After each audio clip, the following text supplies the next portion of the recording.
Hello and welcome to A Cup of Tea with Dr. Zee, where we share everyday stories with you, everyday women. Are you ready to hear heart-to-heart key issues that we all face, no matter where we are in the world? So grab your cup of tea and let's welcome your host, author, international speaker, reinvention strategist, and woman that's full of faith in God and mankind, Dr. Zee Arinze. Wow. Right in the middle of my cup of tea. Right in the middle of my cup of tea. Hello, everyone, wherever you are around the world. My name is Dr. Zee Arinze, and it's a huge pleasure to have you in my space, or for me to be in your space. You are welcome to A Cup of Tea, and I've got lipstick all over my cup. A cup of tea with me, Dr. Zee. A lovely brew. Welcome. You're here with me. Today we've got a fantastic show for you, an absolutely splendid show. And we're going to be talking about, why it's important to dare to do something different. Why is it important to step out of your comfort zone? Why it's important to really not allow anything to limit you or to tell you that you can't do it. It's so incredibly important. And today's show, I'm just looking, because I can already see people talking all over social media. Oh my days. And today's show anyway is called Dare to Be Late. And for those of you that know me, some of you might be saying, oh, Zena's late. No, that's not what we're talking about. Dare to be late. How to reclaim your creativity with boldness and audacity. Absolutely. Now, one of the things I love about my life, and I have to, it's my life, so I can love it. One of the things I love about my life, I've had the opportunity over the past, well, I dare say live on live in on the internet, live on a live stream in my almost 10 decades. Well, maybe it is. No, it's not. Sorry, not 10 decades. Almost 6 decades. Well, it's actually 6 decades. Well, I don't know. Well, for over the past, let's say, 50 plus years, I've had the opportunity to meet the most amazing people in my walk of life, not just in my school days, university days, in my working days, in my coaching days, and all sorts, in church, outside church. And my next guest is one such person, an absolutely phenomenal gem. Someone that I've known for a number of years, and we kind of lost contact, as you do, when you get sort of overwhelmed with life. And she reached out to me. We were just talking, and the rest is we're here today. So I want to talk to you quickly about why it's important to really reclaim your creativity, whatever that might mean to you, with boldness, without apology, and with audacity. And today, in case you don't know, it's episode 21. 1, 2, 3, 4, 5, 6, 7, 8, 9, 10, 11, 12, 13, 14, 15, 16, 17, 18, 19, 20, I can't count, 21. And it's really, to me, when people ask me, why do I do this show? It's like a passion project for me. It's not something I don't monetize or anything like that. It's one of those things where I know there are people around the world, women just like me, who feel that they're not special, who feel that they are hidden, they don't have a voice. So hopefully through me and through the guests that come on the show, your voice will be heard, you'll be seen, you're visible through someone else.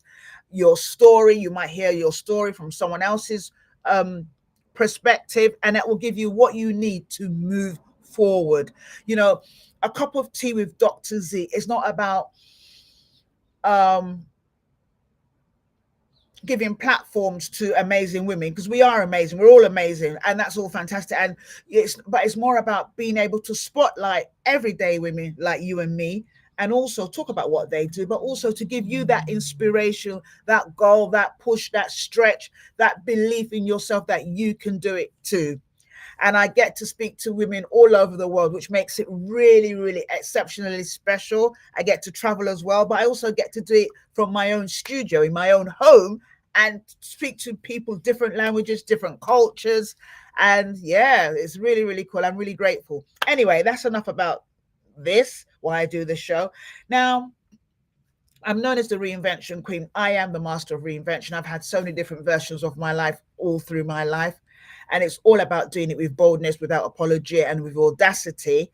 And my next guest is going to be talking about that, really about how she has been able to reinvent her life in the creative space with boldness, without apology, in spite of whatever limitations there may be. And she is doing an amazing and a phenomenal job.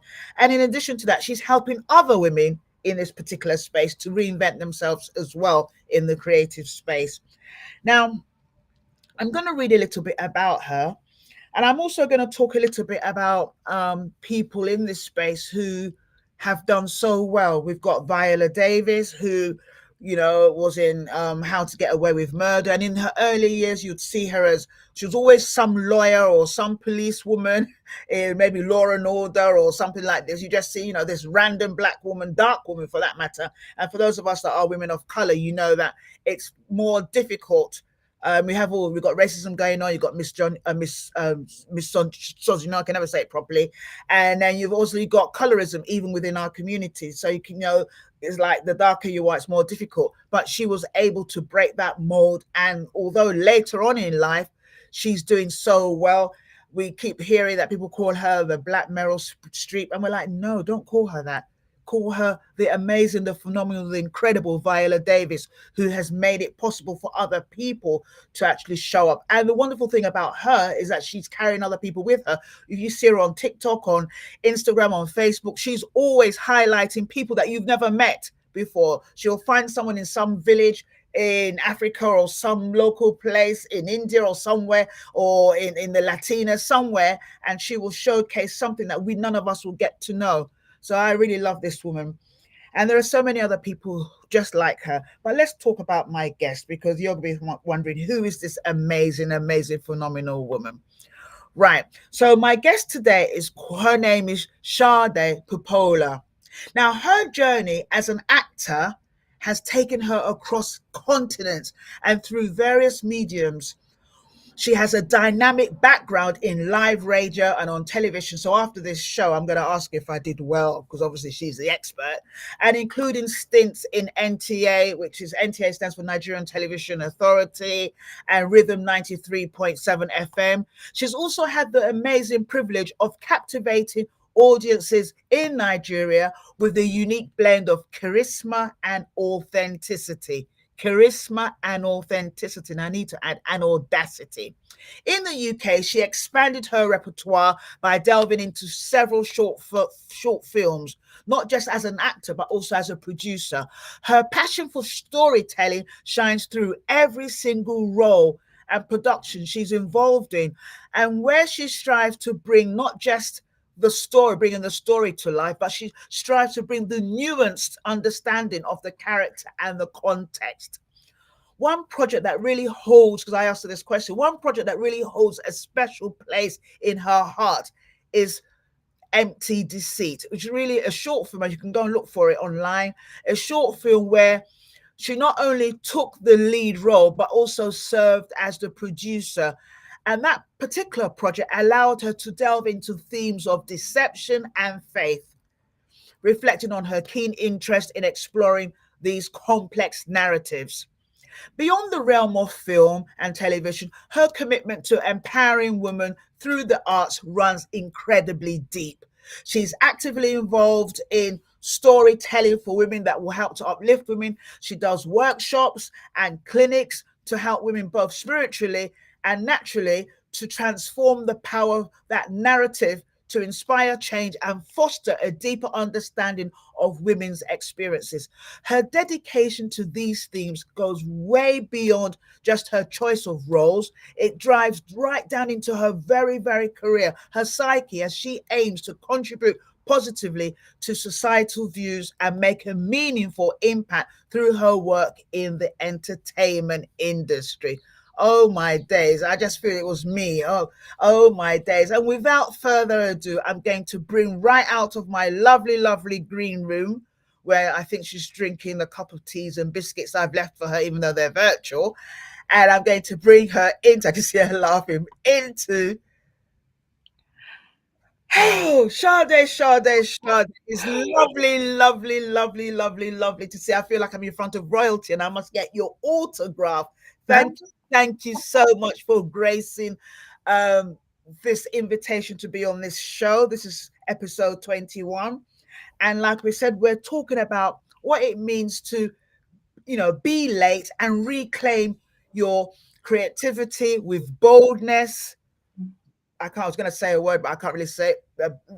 Boldness and audacity. I'll keep it clean. Boldness and audacity. So welcome to the show. Welcome to the show.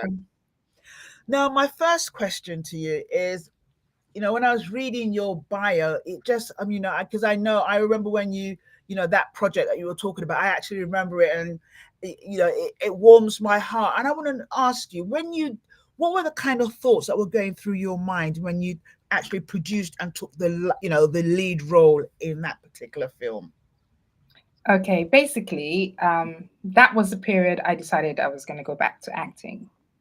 When I finally woke up and realized that, hey, corporate is not working, it was actually driving me crazy. I was literally climbing walls in the house. It affected everybody. What's wrong with this woman, man? Why is she so angry? Why is she so touchy? And it was because I wasn't in my happy place. And and I didn't know how to get into acting here in the UK, didn't know what to do. And I've seen that in a way it's kind of like a closed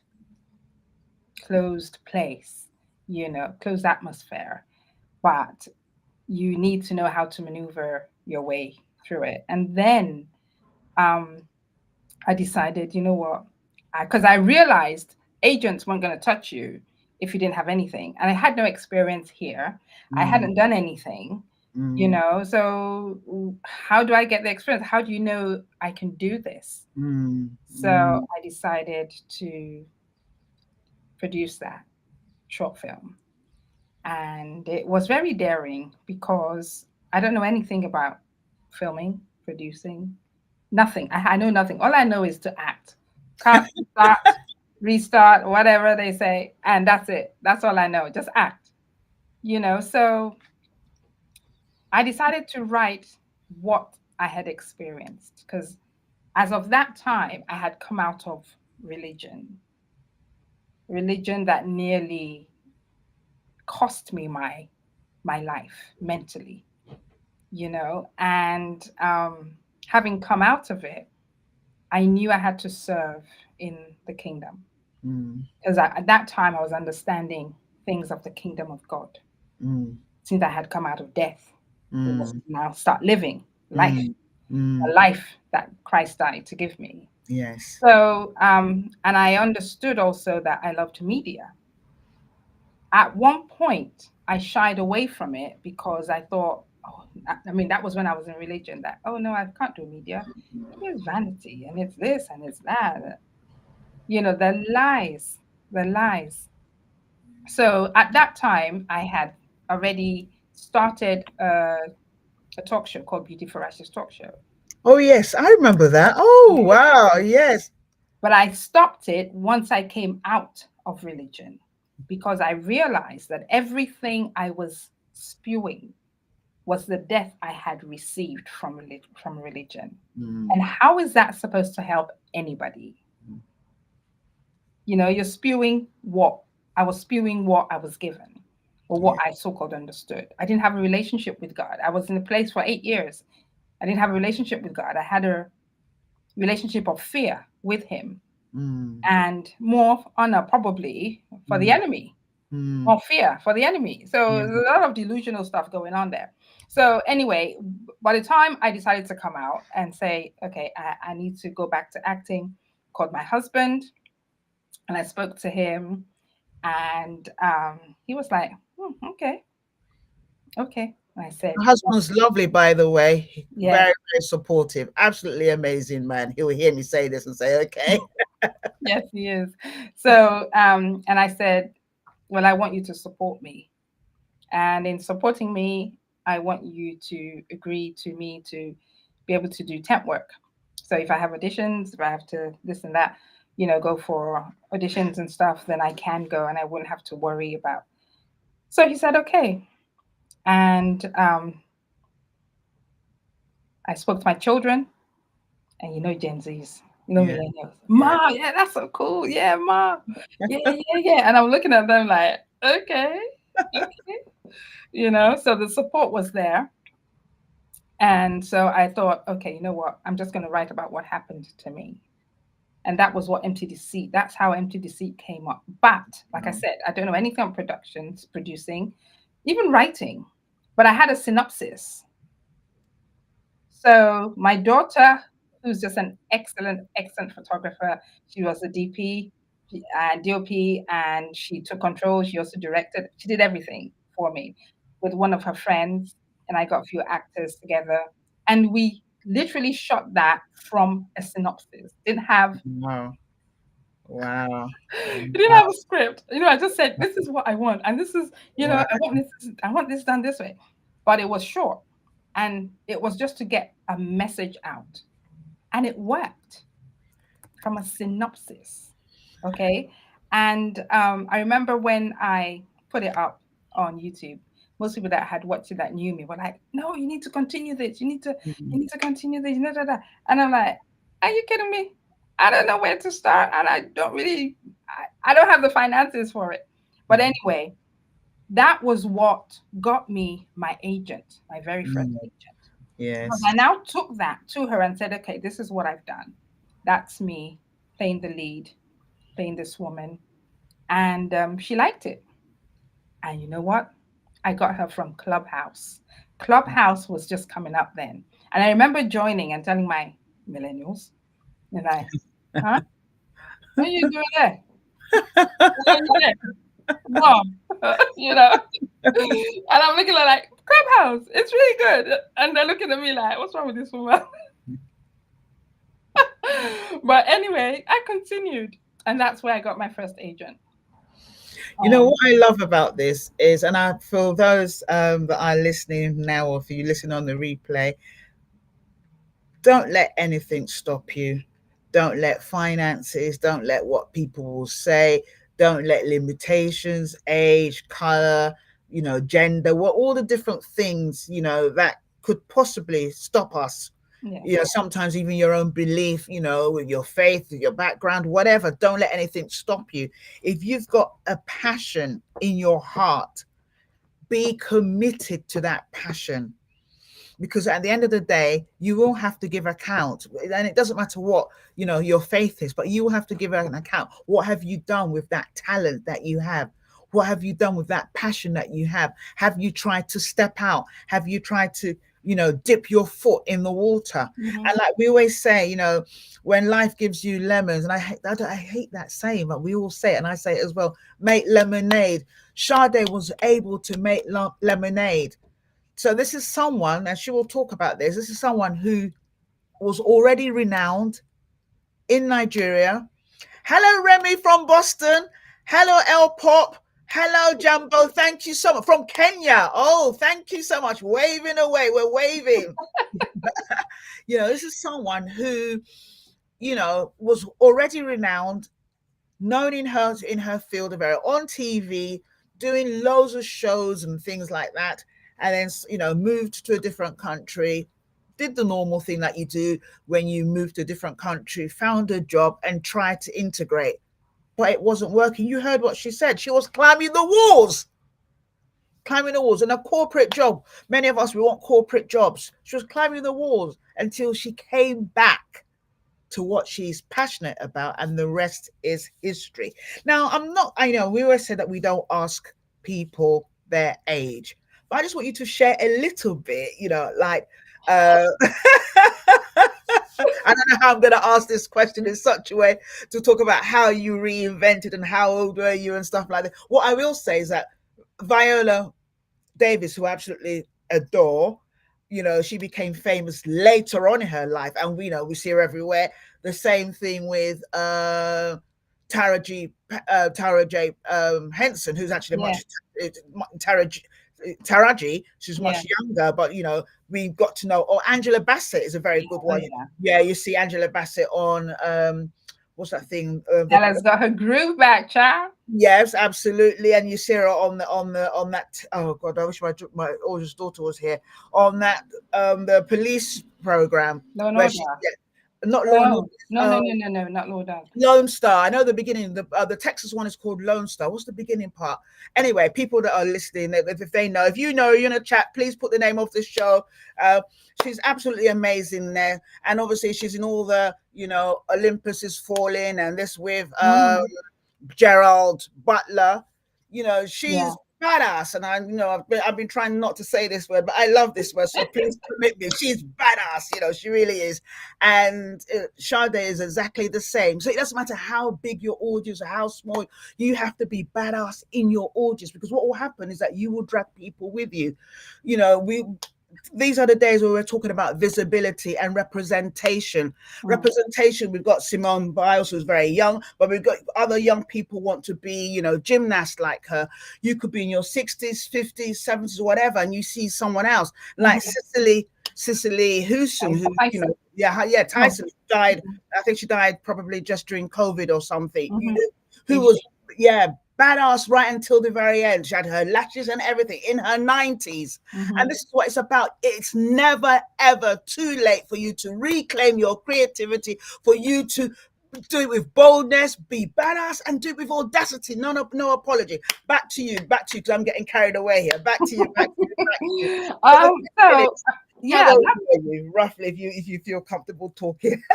I came back to it in my mid 50s,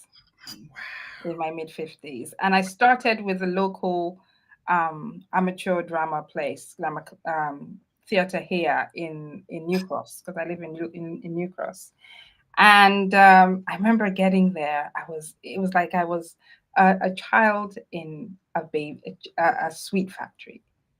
I never even wanted to go back home. I never wanted to do anything else. I was just like, oh, this is what I love doing, and did a few things. Sometimes I didn't know what I was doing because I was so new to the stage. I was so new to production and everything.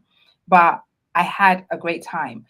Then I moved on to doing extra work, being an extra in films, and that was good. And I did that deliberately so I could learn how it works and be on set, you know, and that worked for a while. And then I decided that, okay, I need to leave that. I want to get speaking roles. And so I started to work towards speaking roles and proper roles as much as I could get. But I knew in my heart I didn't want to do extra work again. I have to move on if I was serious. And that was also very daring. It was daring on my mental health because at one point nothing was really happening until I got a commercial from my agent. This agent that loved my film, my short I film. love your agent. I think I need that agent as well. So she got me this commercial, went for the commercial, and it started to run. And I remember seeing the commercial on TV one day, and I just sat there like, what is happening? It's happening.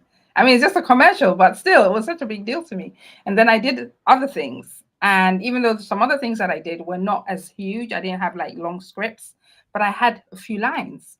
And I remember watching it, and I remember shooting it. It was with Ben Whishaw. It was This Is Going to Hurt. And it Oh, was a BBC TV drama. And I remember yeah. being on set that day as an extra at that time. And I remember the AD and all of them there were like, "You can't talk to him. You can't talk to him. If you're seen with him, you're going to be fired." I was like, "Child, please. I'm an extra.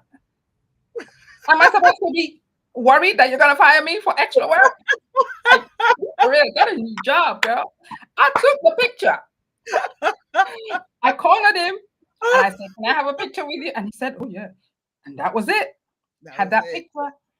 I I had the love few it. lines with Love it. him. That I was that. love it. Nobody was I going to love it. stop I me. love it. I Because love I, it. at I that love it. point, yes, at that point, I had understood that none of y'all are in control of my destiny. None of y'all. Absolutely. And if you knew who I am, Absolutely. you would not want to mess with me. So I love it. I love it. See, that's what I And said. without Badass, that, badass. They're without gonna that, play her. She was an extra. Gonna exactly. like, And how, hello. exactly. Don't take a picture. But he was so lovely. He was absolutely lovely. Took a picture with him. And then all of a sudden the industry kind of went quiet. And it's still a bit quiet till now. However, I'm still getting auditions from my agent, and sometimes I don't get the part. I get a recall, but I don't get the part, which is part of the business. But Yes, I'm it is. still going on, and it's working out because I've got a great coach. I got myself an acting coach. She's absolutely wonderful, absolutely wonderful, and she's been kind of showing me the ropes and how to actually get into the industry and get on TV and get these proper roles that I want to get. In the meantime, I joined a showcase, and we went to Orlando, to America, for this showcase with this group, and did a few stints and met a few agents. And yeah, so I don't stop. I just keep going, do whatever it is I need to do. I have other things I do want to produce. And of course, what I'm looking to produce, my next film, is also about women, about how they ostracize a lot of us in certain situations. It has also a little bit to do with the church, and because of the stigma behind certain things in the church, which should be maybe embraced with love, but it's not. There's a lot of Mm, tradition going on in the church, and a lot of it is by the men who want to uphold tradition. I remember Jesus, our pattern, the pattern that we followed, the real pattern. Okay, mm, he didn't like religion. He was not into it. I mean, yeah. he couldn't stand it. So why would you come and bring in traditions when the one that we follow cannot stand it because Mm, it stifles women? yes. It doesn't Yes. stifle anybody else, but it stifles women. And Yes. anything that's Yes. there to stifle women, I'm going to get up there and I'm going to be like, nope, you're not going to be doing that. So in the film of MTDC, that was what I portrayed this woman who was very timid because she was bullied Mm, by the head, by the mm, pastor. mm, And a lot of us were bullied, but some of us were too scared to leave. Some of us were too scared, because it's like, oh, if I leave, I'm going to go to hell. Da, da, da. mm, mm. So, but once I knew who I was, who I am, child, you're in trouble. What I love about this is as I'm listening to you, Shanda, and I know these stories already, but when I hear them again, it just shows me how truly, badass you are. And I'm, now I'm, and you could be academic, you could be you could be visual, you could be creative, but it's always good to tell the story. It's Mhm. always good to tell the story. If you can't tell your story, tell someone else's story, because stories need to be told. And this really resonates with why I do a cup of tea with Dr. Z. It's always about spotlighting. I can't tell all the stories of all the people I've met. There's some stories that I can't tell because when I talk about them, someone would recognize it's her. Mm. And when I wear my hat as a coach, I hear so many different stories, so many different stories. Sometimes I merge them into one and write about it as a blog, Mm. but it's really important that storytellers like yourself, use the opportunity, no matter what blockages you find, to tell stories, especially stories that no one else wants to tell. Those stories that are not going to get an Oscar. Mm. You know, Mm. you Mm. know, those stories where people are like, why are you saying that? Why are Mm. you talking about that? You shouldn't talk about that. How dare you? Mm. Those are the Mm. stories that need to be told. Stories about, stories. There's so many stories, so many stories. But you know what, though? With the stories and with stories that affect women, or stories where the church is brought into it, or whatever discrepancy that has happened in the church is brought into it, it's you. I try to tell them, and I want to tell them from a place of love, not a place of condemnation or Oh a no, place not of at all. telling the people off or telling the leaders off. It's not my place to do that, but it's my place to help another woman out of the web. Yes, yes. It is my place to help another woman because I was in that position for 8 years. And when I say I was bound and oppressed and unhappy, child, times that by 10. But the moment I came out of it, there are times my son, before he left, because he's in his own place now, but while he was at home, he would see me in the kitchen dancing to some music, sometimes Afrobeat. And he'd be like, huh? Mom, you're dancing to Afrobeat. And I will say that. I know some people might frown, but you're a Christian. Yes, I know I'm a Christian, but I know what I'm dancing to. Sometimes not everything. I will pick and I will choose. And I will dance to my king. You know what's important about this, and I know we're touching on religion and faith a bit, which is good, but what we're talking about really are the different things that can keep a woman bound. Mm. You know, it could be tradition, it could be religion, it That could was be religion. faith. You know, it could be self-belief, it could be marriage, it could be finances, it could be childhood trauma. They're just, it could, obviously it could be race, which is a big one for, if you happen to be a woman of color. Yeah. But different things can keep you bound, and when it keeps you bound, your creativity is stunted. And that's what we're talking about. We are all creative beings, whether you are a woman of faith or not. We came from, we were created. Mm-hmm. We didn't just, appear. Yeah. We were created, and because we are creative beings, we are created beings. We have creative juices. Some of us can paint. Some of us can talk like me. My creativity is writing and my mouth. Some other people, it's acting like yourself, telling the story through acting. Some other people, it's poetry. Some other people, it's sewing. I have a wonderful, wonderful lady that makes fantastic cushions, and she just gets your Pauline. I'll say her name. She'll be lovely to hear. She'll be happy to hear her name. Pauline, lovely, lovely, beautiful. She makes beautiful cushions. So she just takes your name and uses your name and does an acronym and designs this, beautiful, beautiful cushion. Really, really, and that's her creativity, and it calms her down. It's her happy place. Acting is my happy place.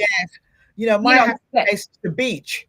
I love being on the beach. So once I'm on the beach, all sorts of creativity just comes through. And so we all need to be able to find where's that place where we can really come out with our creative self and birth something, whether you have a child or not, or whether you will ever have a child or not. We all have, for those of you that are women, we all have wombs. And our wombs, if you look and you think about it, it's there to give birth to ideas, to purpose, to vision, to children, to we've got, very soon, who knows, this time next year, we may be having a president, Kamala Harris, that was birthed out of an idea that this could happen. 100 years ago, we had suffragettes that were burning their bras and all that. So that now you and I and other actresses, poets, fashion designers, different people have that ability to create. Some people create with numbers, with science, with AI, with technology, create. But what we don't want is things that will keep you stunted, so you're not able to reclaim that creativity with boldness and audacity. My next question is, when you were, I'm not going to use the word younger, because that's even though when you were a few years back, maybe when you were probably maybe in secondary school or something, did you always know that you wanted to be an actress? I remember telling my dad, I won't forget that day every time. That's why I went. I'd been acting in school, which is okay. I was in school, wasn't I? But I remember coming home and telling my dad, there was a particular show going on in Nigeria at that time. It's called Ideal Family. And I Oh used to watch yeah. it, and I used to just dream when I'm watching it. Dream one being one of the daughters, And I remember telling my dad that I want to act. Yeah. Hey. He looked at me and he said, "Too bad, don't wo." Meaning, if you try it, don't come back home, you know.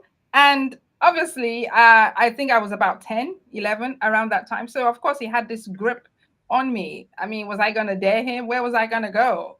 I wasn't that crazy. So that was that until I moved to the States. That was a mistake Dad did. It moved me out to the States, and I remember getting to the States and like, touch me here. And I went for an audition, and I remember being told that 200 people came in for the audition, and it was narrowed down to 10, then narrowed down to 5, and I was among the 5. And I remember that day, I felt like the hottest thing ever. I was much younger then and a lot crazier, but I remember being like in my A lot mind. crazier than now. Sorry. I remember being so happy, and then it came out watching it. I remember my aunt calling my mom, Yemi, which is my mom's name. Where is Sade? I saw Sade on the TV because at that time was showing nationally in the States. And we were in Boston. My aunt was in Florida at the time, and called my mom. And my mom was like, but hey, I had grown a few wings. I was in the States. Leave me alone, man. you know, at, at that time. But yeah, and I think ever since then, but of course I went back to Nigeria then. I had my daughter, and there was no way I was going to bring her up with the mental state that I was in. It wasn't really good. And mom was like, okay, maybe it's time you come back home, because America was doing its number on me. And I think if I had stayed there for longer, I'd probably be 6 feet under by now. So it was a good thing that, they got me home, and things changed from there. But then I had more kids. And this time I was in Nigeria. And at the time, actors would normally go to the villages. That's where they shot a lot of these things in the East. Oh, yeah, yes. And there was just no way. I don't care how much you were paying me. There was no way I could leave my 2 children at home and go to the village for a month to say I'm shooting something. So I had to shelve that. I shelved it for quite a number of years. And then my husband said he wanted to come here. And then we came. But before that, I had 2 shows in Nigeria, 109.3.7. And the way I got that was really telling, because what happened was they were actually running a voice contest. And I went for that voice contest. Didn't tell anybody, just left. Didn't even tell my husband, didn't tell anybody. I left, and I wanted to join that voice contest, be in that competition for a very weird reason. I tell you, you're gonna laugh. They were paying 5,000 for whoever comes last. There's 1, 2, 3. Wow. I thought, yeah, I'll come third. Get my 5,000. I know I'm not gonna win anyway. So I was literally banking on being the last and getting this 5 grand at the time. So I went. There was a long line of people. I did my thing, and that was that. And a month later, they came, and they said once they heard my voice, there was no more competition. Wow. And I looked at them like, please don't tell me you're gonna give me my show, because whoever won had to have their own show. So of course they offered me a show. They offered me more money, and I bolted for a good month or 2. I can't do a show. I've never been in a radio station at that time. Yes. So I didn't know what to do, and it scared the daylights out of me. My uncle, who is Femi Showolu, he encouraged me, and he goes, "Shadi, you need to go. You need to go. You'll be okay." Anyway, eventually I answered and I went. And I remember the show was Staying Up with Shadi, and people were calling in like crazy. People were loving it. Some of them were telling me they would stay up because it was a night show from 11 till 5. They would stay up. Some were putting up their alarms just to wake up to hear me. And I'm like, okay, that's it, And then I went over to NTA. I approached a producer of a breakfast show. By that time, I'd just come back from the States. Around that time, I was studying, I studied makeup and hair. And I thought, you know what? I can be the beauty expert on your show. And she was like, oh, okay, let's give it a shot. I'd never been in front of a camera. But girl, if you saw me, you would think I was a pro. And it was live. Oh man. So those two shows gave me some confidence, like I can do this. But then again, hubby wanted to come here. Mm. We had to move. And once you have children, you kind of remove Change. yourself from the Yes, equation of yes, things, and you yes, kind of yes, come first. As we say in our house, they are bosses. They become your yes, bosses yes. whether you like it or not. I know my bosses. I hear you. Yeah. They become your bosses. And so that was that, and that was how we came here. But coming here, I didn't know how to get into the industry. I didn't even have time for that. I had to work, had to get a place, had to have money, had to, Mm. and so I shelved it until they all grew up. So once they were all grown up, and I was climbing walls, not happy in my corporate jobs, hating every time I go to work, hating it, hating being there. Um, I decided, I need to go back to acting. And once they said, yeah, yeah, mom, and my hubby was like, yeah, cool, okay, I'll support you. And he has been supporting me since then. It's been a bit difficult because sometimes the industry is quiet. My age group doesn't really get a lot here Mm. in the UK. In the States, it probably would have been more easier, but this is where I am. Mm. So I'm thinking, you know what? Instead of me twiddling my thumbs and crying, oh, nobody's hiring me because I'm 60, I'm looking to produce some more stuff. You see, and this is what I love, and I'm hoping, I'm really, really hoping. First and foremost, Sade, thank you for being so incredibly authentic, Hmm. so incredibly honest, and so incredibly vulnerable. Because what typically happens is that people are on social media, or you meet them and they just say what you want to hear. Oh yes, it's so fantastic, but you are saying it as it is. So you've got the age barrier, you've got the color barrier, you've got starting, like, effectively you're a woman returner. Mhm. I'll give that scenario so that maybe people that are listening from other countries may not understand that term. So for here in the UK, and I guess it's you can understand the meaning even by the words. But Mhm. here in the UK, a woman return is normally, you've waited for your children to, grow up. They've done primary Mhm. school, secondary school, they've gone on to college or university, or gone on to work if they didn't want to go to university, but they've now grown up and they can Mhm. stand on their own 2 feet. And you're like, okay, what do I do now? It's empty nesting. I've got my life back. And so Yeah. some people go back to work, Yeah. some, or go back to what they're passionate about. I was just reading about a lady the other day, which really gave me a lot of some self-belief. This lady, she went into strength training at 70. I'm Ah. nowhere near, I'm nowhere near 70, but I looked at her body when she was my age and how she looks now, and I'm like, okay, Zena, Dr. Z, what, always talking, action. All right, time to, so it's never ever too late. No. People are always going to tell you, oh, you can't do it, you're not tall enough, you're not qualified, you can't read, you can't speak, or whatever it is. Or you Mhm. might be telling yourself, or your children, or your family, even the people that you love so much, they sometimes can be the first people to tell you that you can't. Mhm. Why? Mhm. I remember 2 years ago, was it 2 years ago? Oh no, just over a year ago, actually. July 2023. I went in January 23. I was in Dubai for a big birthday, and I went again. I went twice in 2023, and I went again in July. It was so hot. Don't ever go to Dubai or UAE around June, July. You're gonna get you're gonna be darker than my top. Anyway, we went and we had a lovely time. But I was stayed in JBR, and I swim, but I'm not that great a swimmer. But I love, like you heard, I love the beach. Mhm. So I'm in JBR. They've obviously got make believe beach, make believe everything, make believe, but it's fun. So I'm swimming in the ocean, in this in make believe sea, and I was swimming, and I had someone film me and all that, and I sent it to my family WhatsApp. So my siblings, if they hear this, they're gonna laugh. Send it away, and I'm busy swimming away in a bikini. If you Mhm. know me personally, you're like, well, bikini. I'm like, well, if it's in my size, it means I can wear it. So I'm in a bikini.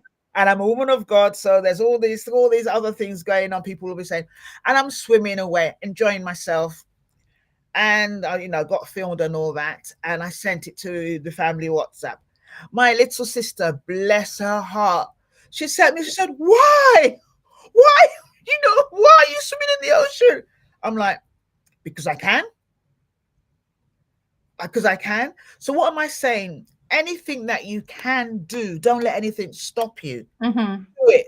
Because when you're 6 feet under, you don't have that chance again. Yeah. Live your life. When you're doing these things, you have no idea. Like we always say, especially in the Black community all over the world, representation matters. And whether you're white, pinky, it doesn't matter. If someone is doing something like you, if someone, the lady I was talking about, that 70 years old, she's a white lady. And I saw her and I'm like, I need to do this. I need to get a personal trainer to start doing resistant training so that when I'm 70, I can look like that. So representation matters. Don't always remember that it's not about you. Sade shared her stories with so much vulnerability, without apology. And I'm hoping that someone will listen to this and be able to share their story, but live their life without apology. Warts and all. And I'm just going to look in the chat, Sade, and I know you've got some comments you want to make about that. I can see you. Someone from, Louise. I'm going to put this. Let's put this on screen. Someone's just, and if you've got any question and answers, please put them in the chat, whether you're watching on LinkedIn, on YouTube, Instagram, put your questions in and we'll try our best to answer as many as we can. Or you can just put your comments. It's great as well. Let me tell you something. This old woman got a scholarship from the showcase I went to in the States. Ooh. Okay, so let nobody tell me anything. Went for the showcase, met agents, and this particular lady, she just really loved what I did. And she offered me a scholarship. But unfortunately, I couldn't really continue with it because it was a part scholarship and you had to pay more. I didn't have the money for it. But the fact that I got it, and it was AMDA, I mean, one of the best. Oh, wow. Wow. See you, girl. So I was like, you want a cup of tea? I didn't even offer you. Do you want some tea?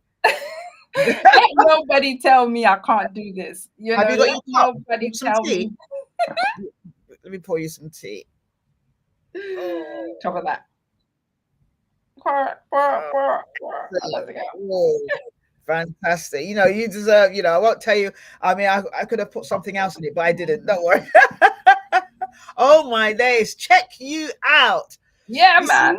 When you Please, even if I didn't go, I got one. I was offered one because of what they saw that I did. If nobody's gonna encourage me, I'm encourage myself. Please. Well, of course, my family was happy.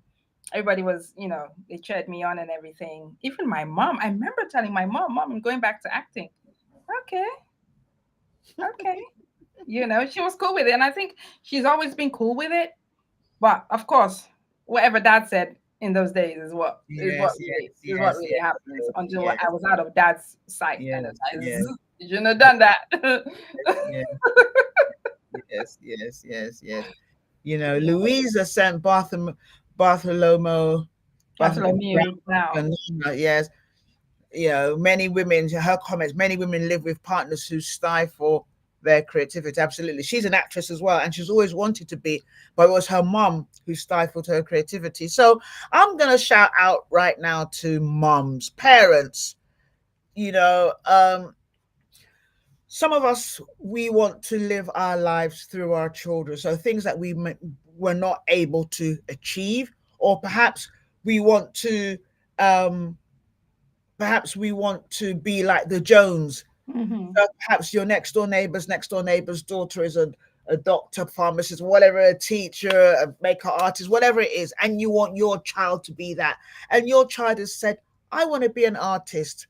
I love painting, or I love spoken word, or I love, I want to, look at Banksy.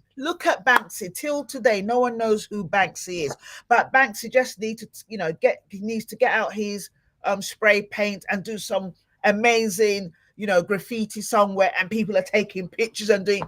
He's expressing, or he could be a he or her, but this person is expressing his creativity. Mm-hmm. You know, so don't ever stifle, encourage. Sade is obviously probably in her early 60s, maybe. I'm not going to say, you never say woman's age, That's but, okay. I'm cool with it. I'm in my early 60s. but her husband and her children Mm-hmm. supported her. Mm-hmm. It's not always like that. But what I want to say is that whether you get the support or not, try and follow your dreams. There's something that we like to say, go where you're celebrated, not where you're tolerated. Yeah. So there are loads of platforms, there are loads of forums. We thank God for, social media. There are loads of discussion groups. Find your tribe. Sade talked earlier on, for those of you that were here earlier, she talked about being on Clubhouse. Her agent found her through Clubhouse. Mm-hmm. So that is possible. Find your tribe. It's not like in the olden days where you have to go out. You can do this from the comfort of your house. Yeah. And, give comment on someone else, share somebody else on, talk about what you do. Perhaps you might be a writer, you might be a speaker, but find your tribe. And Louisa just mentioned that you're sharing her story. Oh, bless her, bless her, bless her, bless her, bless her. Now, Sade, the thing about this is that when you're having fun, you don't realize, when you're having fun, you just don't want to stop. And I'm looking at the time and I'm thinking, we've been speaking for 52 minutes. And as far as I'm concerned, we can go on for another 3 hours. No. What I'm going to ask you if you can give, from your experience, your lived experience, can you give 3 tips to anyone listening that can help them to move out from, whether it's limiting self-belief, whether it's some sort of obstacle or anything that's stifling them, to be able to go for what they believe in with boldness and audacity? 3 tips. I would say, come to terms with you. Oh, I love that. You need to come to terms with you. I love that. Come to terms. Now, once you have come to terms with you, you come to terms with your maker. Come to terms. What has he created you for? And, it's like going to the restaurant. You order your food, okay? You've ordered the food, and then the waiter comes back. Are you done? And you're like, yes, but the food has not been touched. And they take the food back to the kitchen. The food has not been touched. I don't want to go back full. I want to go back empty. I love that. And he has created in me. I love that. He has put in me entertainment. He has put in me talent to portray a character or characters that he would want me to do. And he's given me the unction and the support and the talent to to tell stories. But these stories would always bring me back to him. So I don't know what faith you're in. What's your faith? As a Christian, that's how I roll. But me first, knowing me, coming back to me, and coming back to why he has created me, and then run with it. I love that. So come to terms with yourself. I absolutely love that. Not what other people think, or not what they think, what your brother, sister, neighbor thinks, or what anybody's gonna think. Do what you're supposed to do because you're the one who's gonna live in that body. I love it. I love it. And I love the analogy that you gave about, going to a restaurant and the food being uneaten. Mm-hmm. So people, you don't want to be an uneaten plate of food, especially if you're a Michelin star. You know it. You are a star. You want to kind of pour out and die empty. Exactly. You want to make sure that you deposit your mark on the earth, on your sphere of influence. Mm-hmm. Everyone's got there. Some people have large platforms. You may have a smaller platform. It doesn't matter, but make sure that you leave your mark. You leave your deposit. You make sure that your food, the meal, you're left eaten and not uneaten. I love that. Come to terms with you. People are not always going to agree with what you do, but as long as you do, I love that. I love that. Imagine the chef coming back and seeing the food there, not eating. But every chef wants an empty plate. Absolutely. Absolutely. You know what I mean? So does Absolutely. God. He doesn't want you coming back all full. It's like, yo, I brought into you. I love that. I love that. I love that.